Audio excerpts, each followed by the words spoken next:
Aujourd'hui je vous retrouve pour un nouveau carnet de correspondance, ça faisait un petit moment qu'on n'en avait pas fait.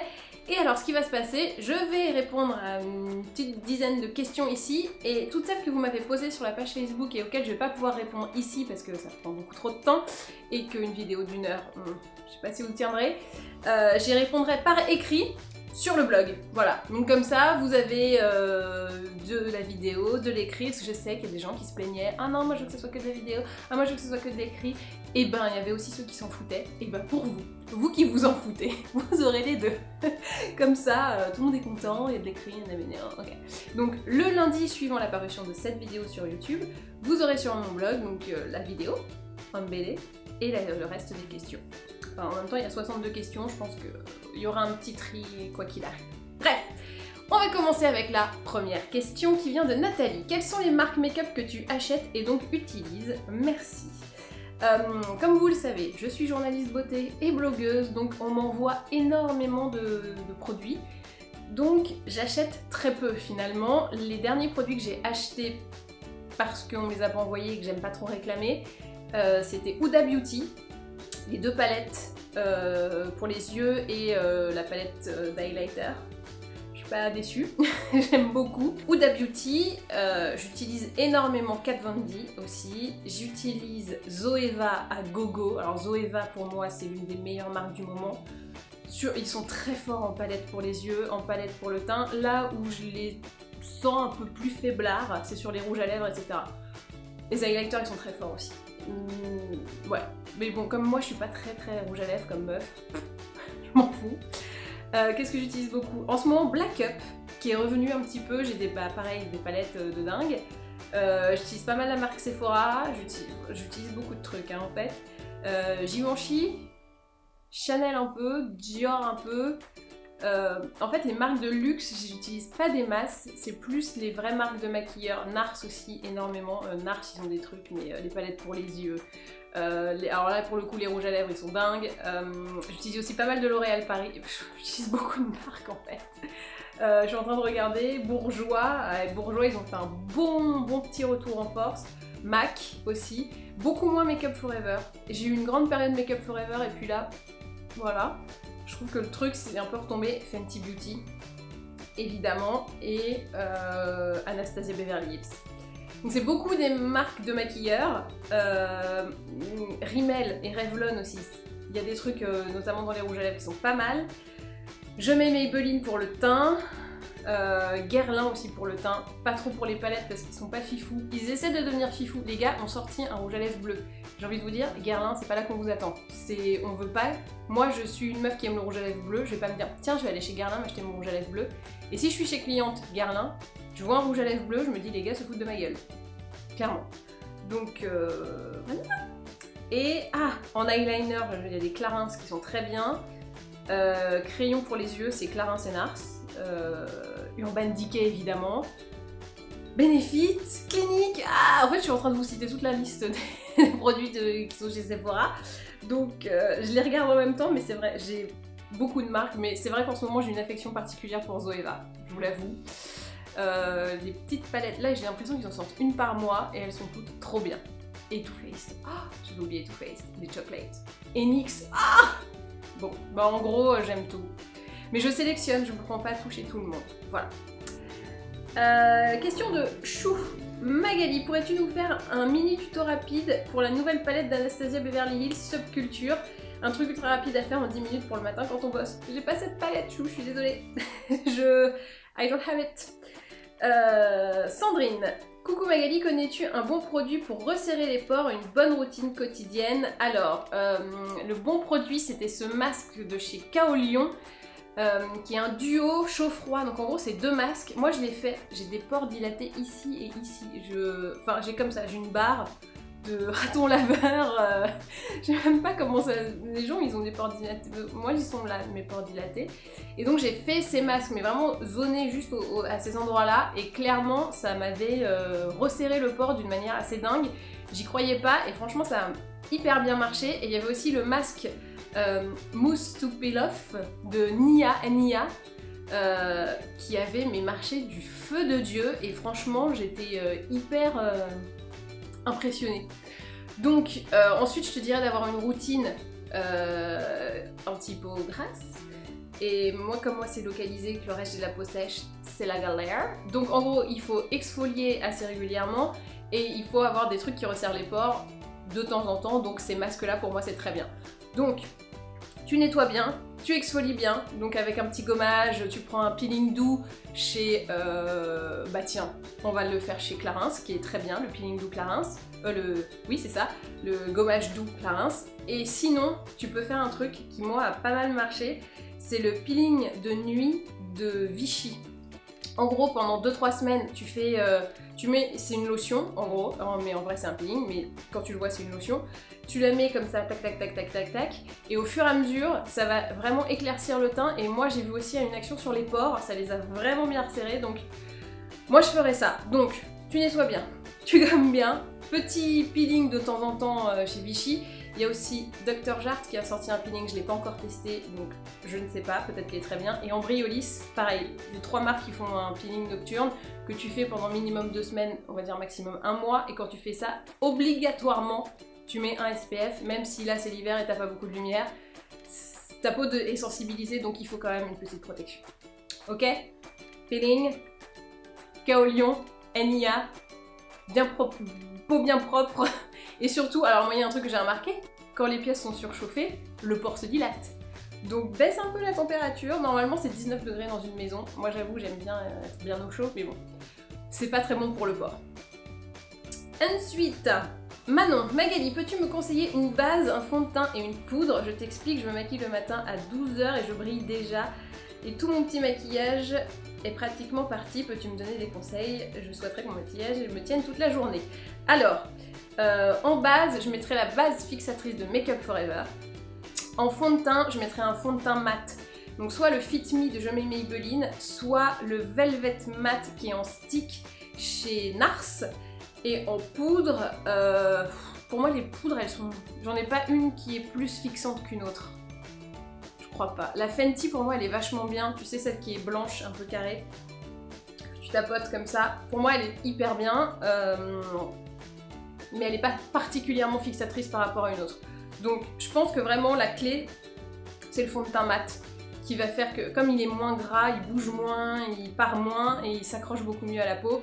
Et sur une base fixatrice de type Make Up Forever, c'est le top.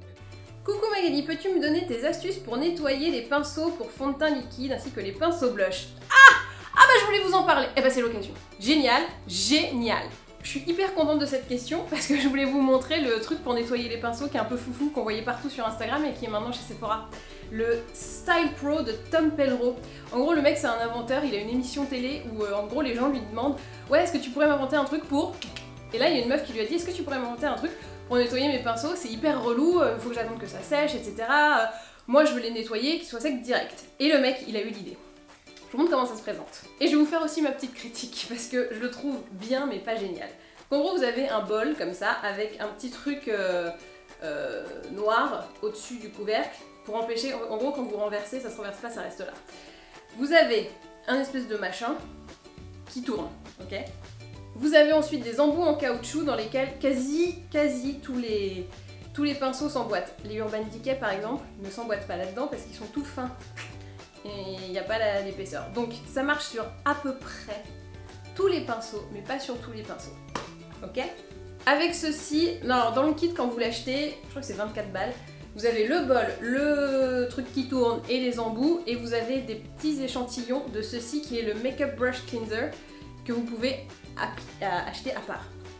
Donc vous mettez un peu de ce truc là au fond du bol, faut pas en mettre des tonnes, hein. Ok? Le mec il nous a dit ça suffit. Parce qu'il était là le jour de la présentation Sephora, il m'a fait une petite démo. Je suis là, mais super, hein, mais le mec, trop bien. Donc ça suffit. Tu peux en mettre un tout petit peu plus, voilà. Parce qu'après ça va gicler un peu partout sinon. Je vous montre avec mon pinceau pour le teint, le kabuki. Donc vous choisissez l'embout dans lequel ça va le mieux. Hop. Ouais. Faut que ce soit quand même bien tenu. Hein. Là je vais prendre celui-là qui est un petit peu serré, mais l'autre est beaucoup trop grand. Il faut pas que ça puisse partir. Donc on enfonce bien. Voilà. Hop, c'est bien mis. Vous avez mis votre embout, vous venez clipper, hop, le truc qui tourne. Et ça tourne! Ah, ça fait de l'air, j'ai jamais remarqué. Ensuite, l'étape nettoyage. Donc vous avez votre truc qui tourne, l'embout, votre pinceau. Vous le mettez dans le bol pour nettoyer. Donc là, vous voyez que le truc il nettoie bien parce que tout le liquide il est devenu beige. C'est la couleur de mon fond de teint. Hop, vous faites tourner un petit peu comme ça, rapidos, pas trop, histoire de nettoyer un peu à l'intérieur. Hop. Et là, vous me dites, c'est cool, ça va être tout mouillé. Et ben non, parce que le truc il va tourner avec la force centrifuge, ça va expulser tout le liquide du pinceau. Je vous le mets un peu plus près, comme ça vous voyez bien. Et donc là, le truc tourne hyper vite. Je sais pas si on voit bien, maintenant on voit pas très bien. Mais en gros, ça tourne très très vite, ce qui fait que toute l'eau est expulsée. On a l'impression qu'il y a une tornade à l'intérieur du bol, d'où l'intérêt d'avoir le truc noir qui retient. Hop, vous faites ça quelques secondes. Je vous remontre comment ça fait. Voilà, là vous voyez mieux. Donc sans force centrifuge. Et le pinceau est nickel. Donc là vous allez me dire, ça écarte un peu les poils. En vrai, je les resserre un petit peu au doigt après et puis c'est bon quoi, ça revient tout à fait normal. Et là mon pinceau il est nickel, il reste rien du tout, il est tout blanc, vous avez vu il était un peu beige en rentrant. Après, l'étape un peu chiante, c'est comme j'avais pris un embout un petit peu serré, hop là, c'est comme quand tu sors d'un slim quoi. Donc voilà mon conseil pour laver vos pinceaux visage éteints, c'est ça, c'est le Style Pro. Disponible chez Sephora, c'était un truc qui avait fait un peu le buzz sur internet. Moi je le trouve très bien pour tout ce qui est pinceau pour le teint, pinceau blush. Et pour les petits pinceaux par contre, je trouve que la rotation se fait pas très bien, ça fait une espèce de 8. Ce qui fait que la force centrifuge agit pas vraiment et du coup ça vous fait des pinceaux qui sont encore un peu cracra. Donc pour moi pour le teint, les pinceaux poudre, enfin pour les gros pinceaux, ça marche super bien. Pour les petits pinceaux, je suis pas convaincue. Mais en même temps, je trouve que les pinceaux où il y a le plus de bactéries et donc le plus besoin de nettoyer, c'est ceux qu'on met sur le teint. Sur les yeux, on est un peu, c'est des plus petites zones, il y a moins vraiment de problèmes, surtout qu'on met des textures généralement poudre, donc ça se développe moins. Pour moi, c'est quand même un bon achat. Question suivante. Coucou Magali, tu nous parles souvent des fards à paupières kaki dans tes tutos, aurais-tu une référence ou une palette à me conseiller? Ouh oui. Bien évidemment, c'est une liste non exhaustive parce qu'il y en a un peu partout. Vous avez Silver Dawn chez MAC. Il y en a plusieurs hein, chez MAC, mais celui-là, ce que j'aime bien, c'est qu'il a un petit reflet argenté, puisque normalement c'est un silver, mais bon, il est kaki quand même, hein, faut pas déconner, il est bien kaki. Ensuite, Infaillible Indefectibly Iridescent Finish Permanent Kaki de L'Oréal Paris, donc c'est dans les couleurs infaillibles. Tac, les petits pots comme ça, uniques. Donc lui pareil, il a un petit reflet irisé qui est très très beau. Je sais si vous voyez bien. Voilà. Le petit infaillible de L'Oréal Paris. Et ensuite dans la palette Mixologie de Sephora, vous en avez un que j'aime bien, qui est celui-ci. On voit pas très bien. Hein. Qui est assez clair. Là c'est un doré, je sais pas si on voit pas très bien les couleurs. Hein. Ah voilà, on voit un peu mieux. Donc là vous avez un doré et vous avez toute une déclinaison un peu... vous avez un kaki, donc là vous avez un doré, là vous avez un kaki mat et là vous avez un kaki irisé. Du coup vous pouvez vous amuser pas mal avec ces trois couleurs. Vous faites des reflets, vous faites juste un aplat, voilà. Pour moi, c'est une raison pour laquelle la palette Mixologie est plutôt pas mal. Les kakis, ils sont jolis. Question de Jessie. Hello Magali, as-tu déjà testé les fonds de teint Estée Lauder? Si oui, qu'en penses-tu, notamment le Double Wear? Non, jamais testé. Désolée. Je suis pas très Estée Lauder pour tout vous dire. Je sais que c'est une bonne marque, mais pour moi c'est une image de grand-mère et ça m'attire absolument pas. Donc je suis pas très Estée Lauder. Elodie, coucou Magali, je voulais savoir s'il était possible d'utiliser une poudre libre sans avoir mis un fond de teint liquide ou compact avant. Je mets juste une touche légère d'anti-cerne et un chouïa de blush. Et quelle poudre libre me conseillerais-tu, sachant que j'ai un budget de type bourgeois Maybelline L'Oréal? Ok. Alors oui, bah tu peux mettre une poudre toute seule si tu veux juste matifier, il n'y a pas de problème. Si tu mets anti-cerne poudre, pour moi c'est voilà, c'est très bien. C'est quand on a une jolie peau, il n'y a pas forcément besoin de mettre beaucoup de choses dessus. Au contraire, plus on a une jolie peau, moins on met de choses parce qu'il n'y a rien à camoufler. Donc on profite de la beauté de sa peau, j'ai envie de te dire. Et quelle poudre? Moi j'aimais bien celle qui fait partie de la gamme Infaillible de L'Oréal Paris et celle qui fait partie de la gamme Fit Me de Maybelline. Pour moi ces gammes elles sont top, donc du coup c'est un peu logique que je te les recommande.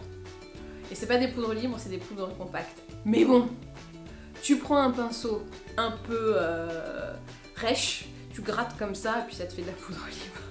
Non, ne faites pas ça chez vous, c'est pareil. Non, mais juste tu la mets pas à l'éponge si tu veux un truc un peu aérien. Donc tu la mets avec un pinceau poudre classique, un peu touffu, un peu fluffy, et on est content. Donc Fit Me Infaillible. L'Oréal, je mets. Maybelline, pardon. Question de Fanny. Kikou, moi je suis à la recherche d'une crème efficace qui supprime les cernes qui sont un peu prononcées car j'ai essayé mais rien de fantastique, help me.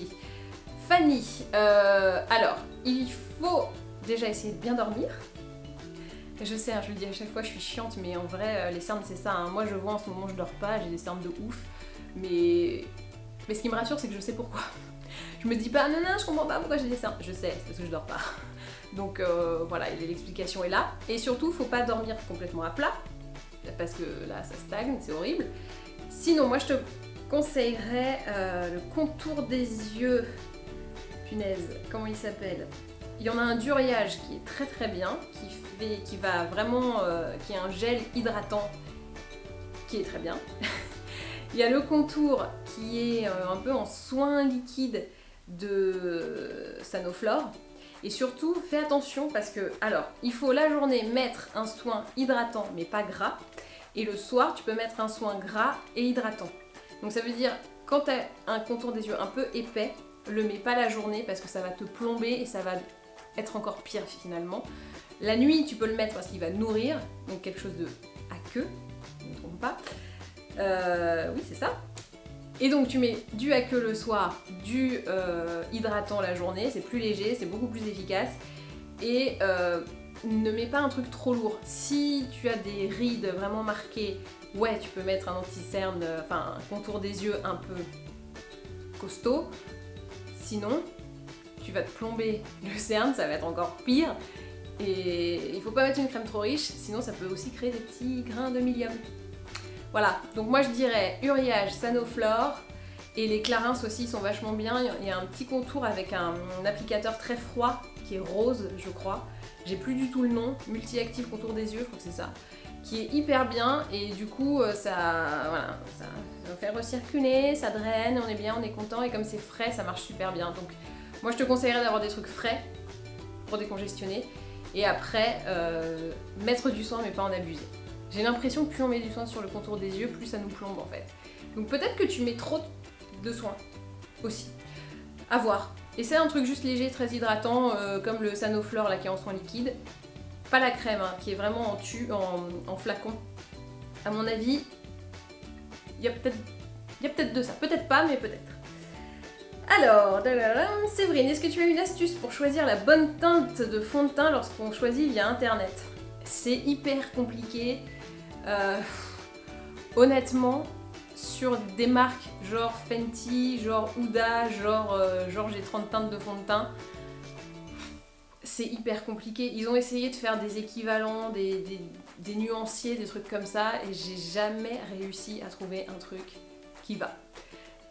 Personnellement, j'avais commandé sur Fenty une teinte, et c'était à des kilomètres d'être la bonne, quoi. C'est horrible de se planter à ce point-là, alors qu'ils avaient fait des équivalents avec des phototypes. Donc ils avaient pris une meuf châtain aux yeux bleus, et ils ont dit, si vous avez ce phototype-là, c'est cette meuf-là. Donc moi je me suis dit, bah cool, c'est moi. Le truc était quand même 3 teintes trop claires. Et j'ai pas la peau foncée, hein. Je suis quand même bien blanche. Honnêtement, j'ai pas d'astuce. Et je suis preneuse aussi. Pour moi, il faut, si tu commandes des marques avec énormément de fond de teint sur internet, c'est que tu connais déjà ta teinte et juste tu fais ton refill sur internet. Pour moi, il n'y a que ça comme option, sinon c'est plantade assurée. Bonsoir Magali, je voudrais le nom d'un eyeliner qui tient toute la journée, merci d'avance. Ah, il y a quelqu'un qui s'appelle Marjo qui recommande le Aiko, et c'est vrai que le Aiko ça tient, c'est tenace, hein, genre le truc...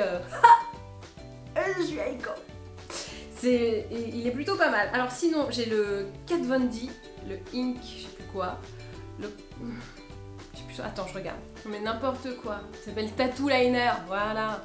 Et comme Tattoo, ça tient toute la journée, il est waterproof, il tient hyper bien.